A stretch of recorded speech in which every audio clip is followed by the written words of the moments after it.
어제 아침에 우리는 우리의 자녀들은 장사의 수중의 화살과 같다는 말씀에 대해 생각해 보았죠. 이 말씀의 의미가 무엇이라고 그랬습니까? 장사의 수중에 있는 화살은 멀리 쏘아 보내기 위해 있는 것처럼 우리의 자녀들도 언젠가는 부모를 떠나갈 수밖에 없는 존재들로 그 때가 되었을 때 그들을 잘 떠나 보낼 수 있도록 잘 준비해야 한다는 의미라고 말씀드렸어요. 자, 그런데 때가 되었을 때 우리의 자녀들을 잘 떠나 보내기 위해서는 어떻게 해야 한다고 했습니까?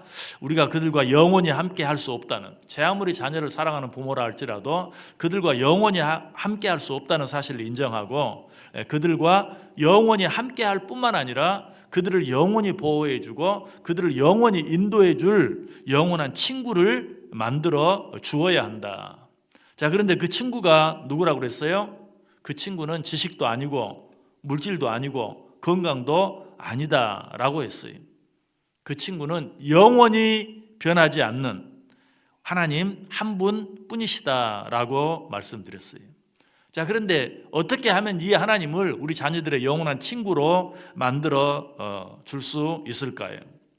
하나님의 말씀을 우리 자녀들이 늘 가까이 할 수 있도록 해 주어야 된다라고 말씀드렸죠. 우리가 그들에게 말씀을 가르칠 뿐만 아니라 그들을 권면할 때는 물론이고 또 그들을 위로할 때든지 또 그들을 격려할 때든지 그들을 축복할 때든지 늘 하나님의 말씀으로 권면하고 위로하고 격려하고 축복할 수 있어야 된다. 그래서 하나님의 말씀이 그들의 심령 속에 박히게 해야 돼요. 그렇게 하면 하나님의 말씀은 어떻다고요? 살아있다고 그랬어요. 하나님의 말씀이 그들의 심령 속에 박혀 있으면 살아있는 하나님의 말씀이 필요할 때마다 그들을 인도하고 또 그들을 보호해 줄 수 있다라고 말씀드렸어요.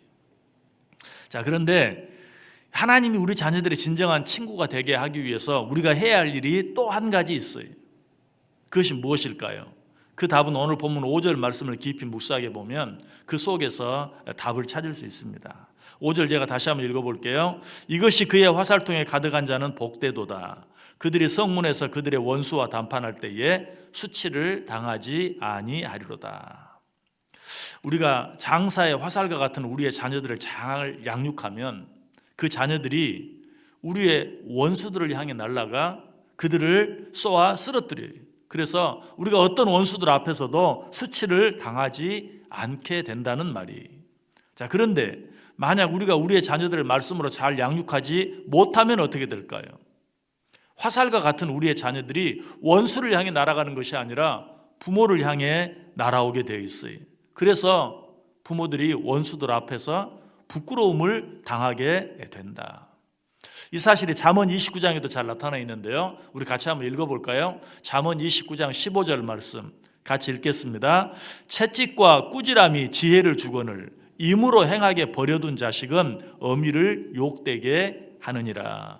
말씀으로 우리 자녀들을 잘 양육하지 아니하면 그 화살과 같은 우리의 자녀들이 부모를 향해 날아와 부모들로 부끄러움을 당하게 하는 것처럼 그 부모들을 욕되게 만든다.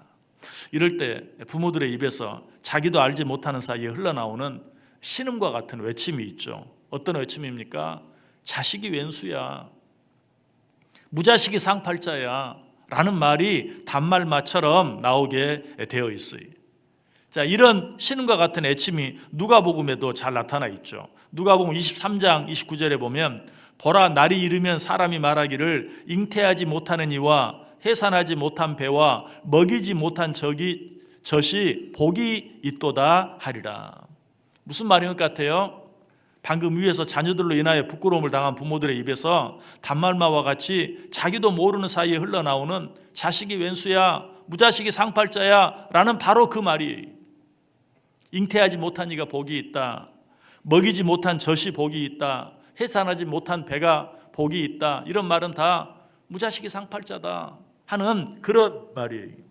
자, 그런데 이 구절 바로 뒤에 보면 더 심각한 표현이 나와요. 누가복음 23장 30절에 보면 그때 사람이 산들을 대하여 우리 위에 무너지라 하며 작은 산들을 대하여 우리를 덮으라 하리라. 왜? 너무 부끄러워서, 사람들 얼굴을 볼 수가 없어서 사람이 산들을 대하여 우리 위에 무너지라, 작은 산들을 대하여 우리를 덮으라. 그래서 우리의 이 부끄러운 얼굴을 가려달라 라고 외치게 된다는 것이죠. 한마디로 차라리 죽었으면 좋겠다는 거예요. 큰 산이 나를 덮으면 어떻게 돼요? 죽게 되죠. 차라리 그랬으면 좋겠다라는 그런 말이. 이처럼 자녀들을 잘 양육하지 못하면 후에 자녀들로 인하여 부끄러움을 당할 수밖에 없다. 그러나 반대로 자녀들을 믿음으로 잘 양육해 놓으면 결코 그런 수치를 당하지 않게 된다. 오늘 본문 말씀이 정확히 그 말씀이 이것이 그의 화살통에 가득한 자는 복되도다. 그들이 성문에서 그들의 원수와 담판할 때에 수치를 당하지 아니하리로다. 자, 그렇다면 우리가 후에 부끄러움을 당하지 않기 위해 우리의 자녀들을 잘 양육하기 위해 하나님의 말씀이 그들의 심령 속 깊은 곳에 박히게 하는 것과 더불어 또 한 가지 해야 할 일이 무엇일까요? 우리가 방금 읽었던 누가복음 23장 속에 그 답도 잘 나타나 있어요. 우리 같이 한번 읽어보겠습니다. 누가복음 23장 28절 말씀 같이 읽습니다.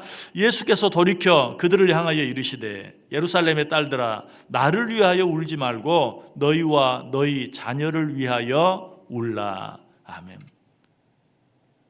우리 자녀들을 잘 양육하기 위해서는 우리 자녀들의 심령 속에 하나님의 말씀이 잘 박히게 하는 것과 더불어 또 한 가지 우리가 해야 할 일이 뭐라고 말합니까? 그 자녀들을 위해 울어야 한다. 무슨 말이에요? 그 자녀들을 위해 눈물로 기도해야 한다는 말이죠.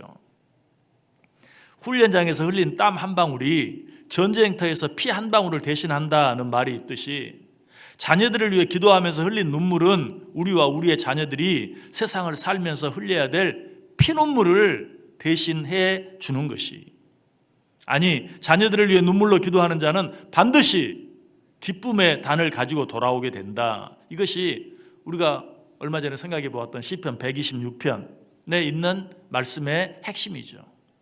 시편 126편 5절 6절 제가 다시 읽어봅니다. 눈물을 흘리며 씨를 뿌리는 자는 기쁨으로 거두리로다. 울며 씨를 뿌리러 나가는 자는 반드시 기쁨으로 그 곡식단을 가지고 돌아오리로다.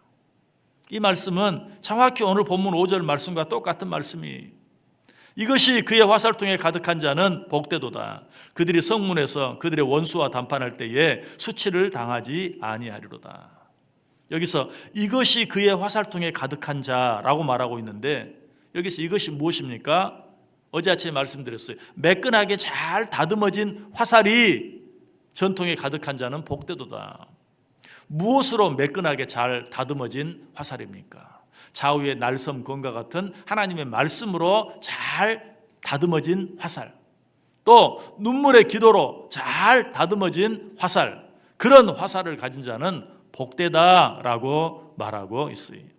이런 자들은 절대로 원수들 앞에서 부끄러움을 당하지 않는다. 여러분, 말씀드리지 않아도 자녀들을 위해 기도하지 않는 부모는 아무도 없어요. 그러나 우리가 우리의 힘으로 어떻게 할 수 없는, 사람들이 입버릇처럼 말하는 것처럼 자식들은 마음대로 되지 않는다라는 그런 말이 있는 것처럼 우리 노력으로, 우리의 애씀으로 되지 않는 것처럼 보여지고 그로 인해서 실망하게 되고 낙심하게 되고 절망하게 될 때, 그럼에도 불구하고 우리가 잊지 말아야 할 것이 무엇이, 그들이 듣는 것처럼 보이든지 듣지 않는 것처럼 보이든지 하나님의 말씀으로 그들을 권면하는 것, 위로하는 것, 격려하는 것, 그리고 축복하는 것, 우리가 잊지 말아야 돼. 무엇보다 그들이 하나님의 손에 달려 있다는 것, 우리의 자식은 내 것이 아니요 여호와의 기업이라는 것을 기억하면서 눈물로 하나님께 기도할 수 있어야 돼. 기도를 하나님께 맡기면 여러분, 그 자녀는 내 것이 아니 하나님 당신의 기업이에요. 하나님이 책임져 주실 거예요. 하나님이 인도해 주실 것이, 하나님이 함께해 주실 것이, 하나님이 그들의 친구가 되어 주셔서 우리는 영원토록 그들과 함께할 수 없지만 우리 하나님은 영원토록 그들과 함께하며 그들의 보호자가 되어주고 그들의 인도자가 되어 주신다. 이 사실을 기억하고 오늘 또 우리 자녀들을 위해 기도할 때 그 기도의 씨가 아름다운 단, 기쁨의 단으로 우리 가운데 풍성히 맺혀질 수 있기를, 그래서 우리뿐만 아니라 우리의 자녀들까지도 부끄러움을 당하지 않고 기쁨의 삶을 살아갈 수 있는 은혜와 축복이 우리 모두 가운데 넘칠 수 있기를 주님의 이름으로 간절히 축원합니다.